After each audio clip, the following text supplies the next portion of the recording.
पिछले कुछ सप्ताह में तमिलनाडु में इस मुद्दे पर विरोध और तेज हो गया है। नागपट्टिनम में हाल ही में सैकड़ों किसानों ने रैली निकालकर केंद्र और राज्य सरकार से परियोजना को रोकने की मांग की।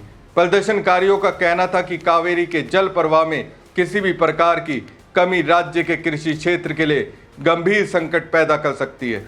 रैली के दौरान पुलिस और प्रदर्शनकारियों के बीच हल्की झड़प भी हुई।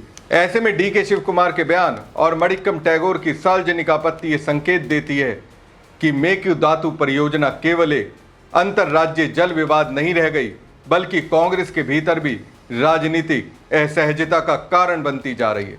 आने वाले दिनों में केंद्र सरकार की भूमिका और परियोजना को मिलने वाली मंजूरियां इस विवाद की दिशा तय करेगी। यही वजह है कि इस मुद्दे पर अब केवल कर्नाटक और तमिलनाडु ही नहीं, बल्कि कांग्रेस की आंतरिक राजनीति पर भी नजरें टिकी हुई हैं।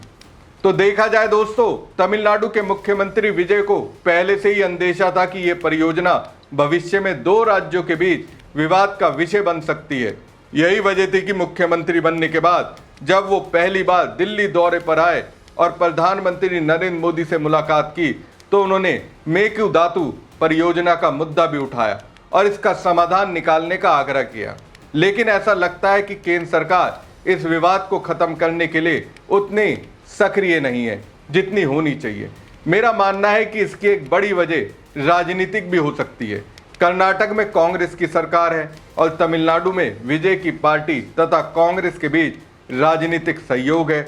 ऐसे में दोनों राज्यों में बीजेपी सत्ता में नहीं है। यही कारण है कि कई राजनीतिक विश्लेषकों का मानना है कि बीजेपी इस मुद्दे से किसी न किसी रूप में राजनीतिक लाभ लेना चाहती है। दूसरी ओर यह भी सवाल उठता है कि क्या केंद्र की मोदी सरकार इस मसले को सुलझाने के लिए उतनी गंभीर दिखती है जितनी होनी चाहिए। अब ऐसी स्थिति में एक ही रास्ता नजर आता है कि कांग्रेस नेता राहुल गांधी इस मामले में हस्तक्षेप करें और दोनों राज्यों के मुख्यमंत्रियों को एक साथ बैठाकर बातचीत का रास्ता निकालें।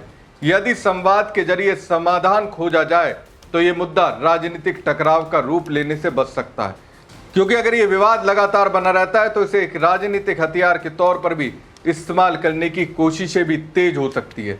ऐसे में जरूरी है कि तमिलनाडु और कर्नाटक के बीच जो भी मतभेद है उन्हें बातचीत के माध्यम से दूर किया जाए। मेरी राय में राहुल गांधी यदि इस मामले में सक्रिय भूमिका निभाते हैं तो समाधान की संभावना काफी बढ़ सकती है।